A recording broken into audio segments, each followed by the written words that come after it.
experience, like if everybody was sharing the same experience at the same time. Yeah. Well, I think that definitely.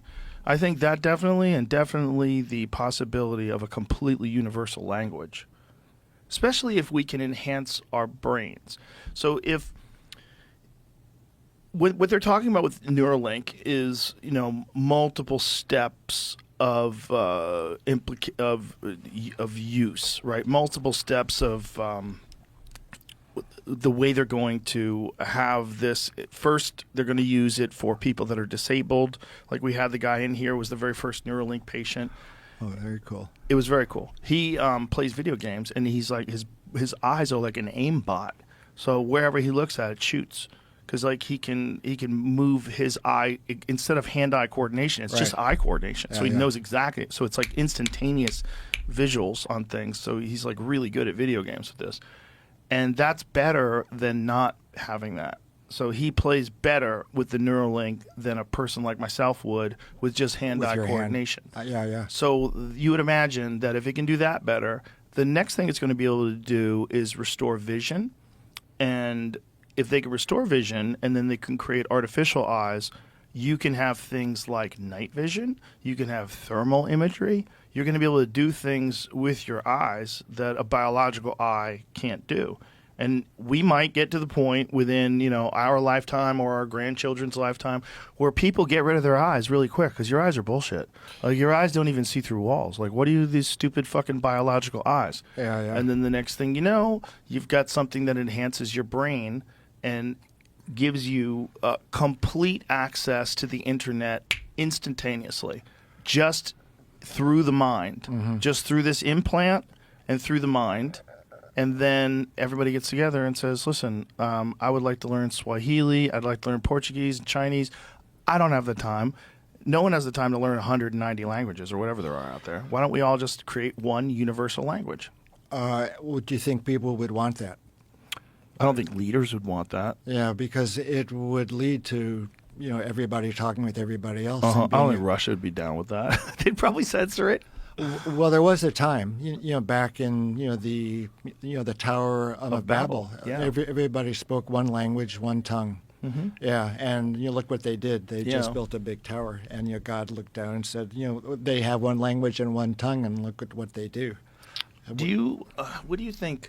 Like when you think of biblical stories, I've spent far too much time speculating about the origins, but I'd like to know, what do you think that was? Well, I think the stories could be seen as if they were real, kind of like the DMT world. At a certain point, I had to look at the DMT world as if it were real. Otherwise, I would suggest it was, something else. It was psychoanalytic, psychodynamic stuff. It was Jungian archetypes. It was your brain on drugs. But if I took as an act of faith that it was a real world, I treated it as if it were real. And that's the way I approach the Bible stories, as if they were real. Like if you read it carefully, it's a very coherent picture of creation, of history, of the relationship between the spiritual and human worlds.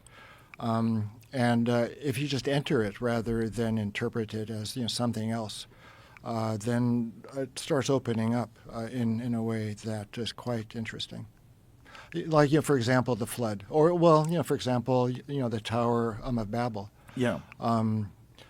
Like if you look at the preceding chapters after the flood, God told man to spread out, to populate the world, because it was just Noah and his family after the flood, and then they had children, and the directive was to was to repopulate the earth. Right. And instead, they built this tower. So people kind of wonder, why was the generation of the tower, punished, as it were, by being dispersed, and their languages were confused. So it's a cohesive whole. The stories build upon each other. There's history. Certain things occurred because of the behavior of certain people, certain ideas, certain practices. So it isn't as if it were something else other than what you're reading. and that makes it important to understand the language it's written in, which is Hebrew. So if you really want to understand at least the Hebrew Bible, what some call the Old Testament, you really need to know the Hebrew language, because you can make the translation for yourself. They say all translation is interpretation. Right. So if you know the language directly, you can then make your own interpretation. Yeah, ancient Hebrew would be the most fascinating one to read it in. It's incredible. If you could understand it. Yeah. Do you read it? Yeah, I retaught myself biblical Hebrew. Wow. How long did that take? Oh, I don't know, 16 years maybe. That's incredible. Well, you have these big old dictionaries, right? Right. These concordances. Yeah, and each of the words has a 3-letter root. Right. Yeah, and, just depending on context, they can mean a lot of different things. Right. And every time they appear for the first time, I would, scribble in the margin of the text, what this means. Yeah. So you self-taught. Yeah. Well, as a kid, I went to Hebrew school a few hours every week, and I learned conversational Hebrew and modern Hebrew. So that gave me a leg up when I started learning biblical Hebrew. How different is biblical Hebrew from conversational Hebrew? Very different. They're really Byzantine word forms and grammar, and words that appear once and never again. In the biblical version of Hebrew, Once. Right? One word appears once in the whole 22 books of text. What's the word? Oh, well, there's a number of those words. Oh, wow. Yeah, they're called hapaxes. Whoa. Hapax. Yeah, they appear only one time in the text. So you have to figure out what that means. Whoa. Can you guess because of context? Yeah, you can guess because of context. You can also you can guess because of neighboring languages, like Hittite or Akkadian or Phoenician or Sumerian. Oh, wow. Yeah. So it's an amazing language. I love the Hebrew language. That's one of the things that really got me hooked. It's very, it's extremely rational, but it's really telegraphic too. You could write one word that may encapsulate the meaning of 6 or 8 words.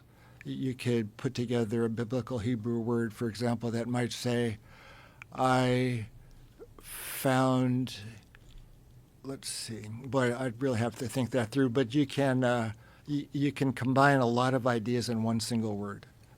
That's the gist of it.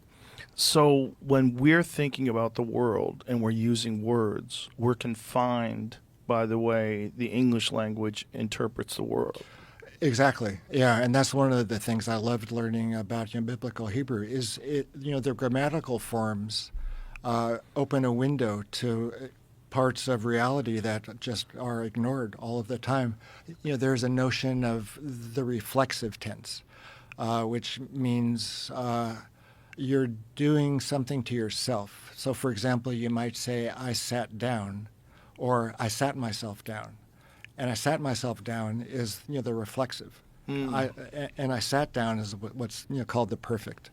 Yeah, so the convolutions of grammar really open windows to views of relationships that were invisible before. And if you're using this and you're reading these ancient stories and trying to interpret them, and then trying to break it down into English or Greek or Latin or whatever they did. The first translation was Greek, and after that, Latin. Have you ever done any reading of the Dead Sea Scrolls? I haven't really. I've read about them, but I haven't read any of the scrolls themselves. One of my long-standing projects is a translation and commentary on Genesis. Book of Genesis is 1,200 pages so far. Whoa. Yeah, so I'm not sure how I'm going to ever get that published. But I think if I could condense it to something more manageable, it would be an interesting read for people. So what are you doing with it? What are you doing with this? Like when you set out, what was your goal? Well, it was an expedient kind of reaction. I was scribbling notes into the margins of my copy of the Book of Genesis, and there was just no more room. So I said, I got to put this into a Word file. Yeah, so I'm going to put it into a wow. Word file, and it was pretty big. Yeah, so I'm still working through. Well, there's all these commentaries to the text. You can't, know the score without a score, Right. without a program. Yeah, so there's a lot of very interesting and intelligent commentators. So those would be a lot of the notes that I would write down, and I was compiling all of these interesting perspectives on the text. Wow. So are you reading it in ancient Hebrew? Yeah. Oh, wow. Yeah, and I'm both doing my own translation and collating the commentaries from 20 or 30 different commentators. So when you're doing your own translating, are you comparing it to other translations and seeing how other people interpreted it? Mostly other Jewish translations.